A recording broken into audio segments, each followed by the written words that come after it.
ଧନୁ ରାଶି ଦ୍ୱାଦଶ ରାଶିଚକ୍ରର ନବମ ରାଶି। ଦେବଗୁରୁ ବୃହସ୍ପତି ଧନୁ ରାଶିର ଅଧିପତି। ମେ ମାସରେ ଧନୁ ରାଶିଜାତ ବ୍ୟକ୍ତି ମିଶ୍ରିତ ଫଳ ପ୍ରାପ୍ତ କରିବେ। ମଇ ମାସର 10 ତାରିଖ ପରେ ଜୀବନରେ ବଡ଼ ସକାରାତ୍ମକ ପ୍ରଭାବ ଅନୁଭବ କରିବେ। ଜୟ ଜଗନ୍ନାଥ। ନମସ୍କାର, ମୁଁ ତପନ ଡାଇଜେଷ୍ଟକୁ ଆପଣଙ୍କୁ ସ୍ୱାଗତ। ମେ ମାସ 11 ତାରିଖରେ ଧନୁ ରାଶିର ପଞ୍ଚମ ଭାବର ଅଧିପତି ମଙ୍ଗଳ ନିଜ ରାଶି ମେଷ ରାଶିରେ ପ୍ରବେଶ କଲେ ଧନୁ ରାଶିଜାତ ବ୍ୟକ୍ତିଙ୍କର ଆୟ ଭାବରେ ଅଦ୍ଭୁତପୂର୍ବ ବୃଦ୍ଧି ପରିଲକ୍ଷିତ ହେବ। ଆୟର ନୂତନ ସ୍ରୋତ ଉନ୍ମୋଚିତ ହେବ।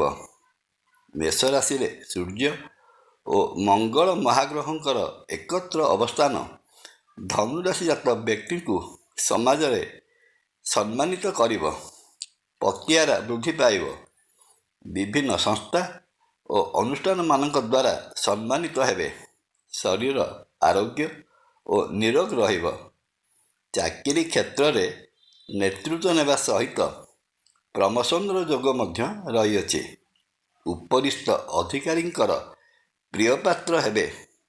ଅଧ୍ୟୟନରତ ଥାଇ ଯେଉଁ ଛାତ୍ରଛାତ୍ରୀମାନେ ପରୀକ୍ଷା ଦେଇଛନ୍ତି ସେଥିରେ ସଫଳତାର ସହିତ ଉତ୍ତୀର୍ଣ୍ଣ ହେବେ।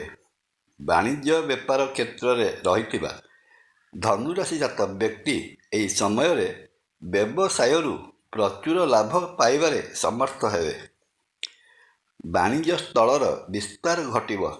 ପୂର୍ବରୁ ବ୍ୟବସାୟରେ ବାକି ପଡ଼ିଥିବା ବକେୟା ଅର୍ଥ ହସ୍ତଗତ ହେବ। ବେପାର କ୍ଷେତ୍ରରେ ଅର୍ଥ ଦେଣନେଣକୁ କେନ୍ଦ୍ର କରି ମାସର ପ୍ରଥମାର୍ଦ୍ଧରେ ସାମାନ୍ୟ ପାଟିତୁଣ୍ଡ ହୋଇପାରେ।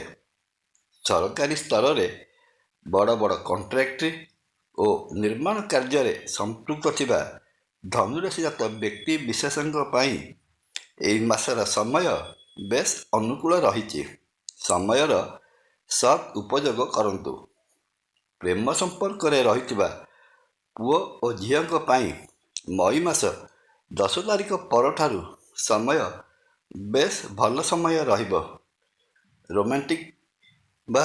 ରୋମାଣ୍ଟିଜିମ୍ ଭିତରେ ସମୟ କାଟିବେ।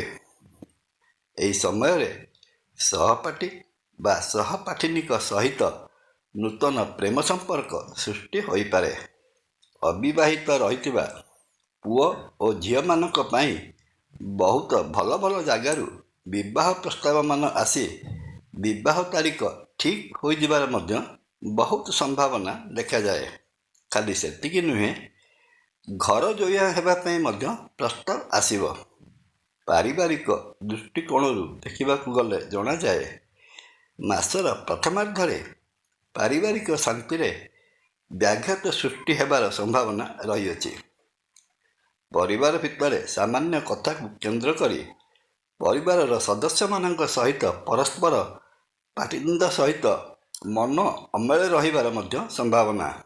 ଅବଶ୍ୟ ମେ ମାସ 11 ତାରିଖରେ ମଙ୍ଗଳ ମହାଗ୍ରହ ଶନି ମହାଗ୍ରହଙ୍କୁ ପରିତ୍ୟାଗ କରି ମେଷ ରାଶିରେ ପ୍ରବେଶ କଲେ ଅବସ୍ଥାର ପରିବର୍ତ୍ତନ ଘଟିବ। ଗୃହ ନିର୍ମାଣ ଅଥବା ଘର ମରାମତି କାର୍ଯ୍ୟରେ ଲାଗିଥିଲେ ମିସ୍ତ୍ରୀ ବା କାରିଗରଙ୍କର ଅସହଯୋଗରୁ କାର୍ଯ୍ୟ ବିଳମ୍ବ ହୋଇ କାର୍ଯ୍ୟରେ ଅହେତୁକ ବିଳମ୍ବ ଦେଖାଯିବ। ସ୍ୱାସ୍ଥ୍ୟ ଦୃଷ୍ଟିରୁ ଦେଖିବାକୁ ଗଲେ ଜଣାଯାଏ ଧନୁ ରାଶି ପାଇଁ ଶନି ଢାୟା ଭୋଗ ହେଉଥିବାରୁ ଧନୁ ରାଶିଜାତ ବ୍ୟକ୍ତି ଥଣ୍ଡା ଓ ସର୍ଦ୍ଦିରେ ପୀଡ଼ିତ ହେବାର ସମ୍ଭାବନା ରହିଅଛି ଏବଂ ଚଳିତ ମଇ ମାସରେ ସାମାନ୍ୟ ସ୍ୱାସ୍ଥ୍ୟଗତ ସମସ୍ୟା ମଧ୍ୟ ଭୋଗ କରିବାର ସମ୍ଭାବନା ଦେଖାଯାଏ। ଏହା ବ୍ୟତୀତ ମଧୁମେହ ବା ଡାଇବେଟିକ୍ ରୋଗର ପ୍ରାଦୁର୍ଭାବ ମଧ୍ୟ ବଢ଼ିଯାଇପାରେ। ଅବଶ୍ୟ ଧନୁ ରାଶି ଉପରକୁ ଧନୁ ରାଶିର ଅଧିପତି ବୃହସ୍ପତିଙ୍କର ଦୃଷ୍ଟି ରହୁଥିବାରୁ ସେପରି କିଛି ବଡ଼ ଧରଣର ସ୍ୱାସ୍ଥ୍ୟଗତ ସମସ୍ୟା ଦେଖାଯିବ ନାହିଁ। ମେ ମାସରେ ଧନୁ ରାଶିଜାତ ବ୍ୟକ୍ତି ପାଇବାକୁ ଥିବା ଅଶୁଭ ଫଳକୁ ଏଡ଼ାଇ ଶୁଭ ଫଳ ପାଇବା ନିମନ୍ତେ ବ୍ରାହ୍ମଣଙ୍କୁ ଭୋଜନ ପ୍ରଦାନ କରି ବା ଭୋଜନରେ ଆପ୍ୟାୟିତ କରି ଆଶୀର୍ବାଦ ଗ୍ରହଣ କରନ୍ତୁ।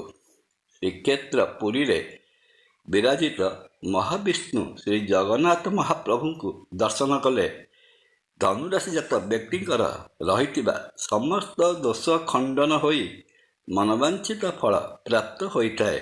ଜୟ ଜଗନ୍ନାଥ।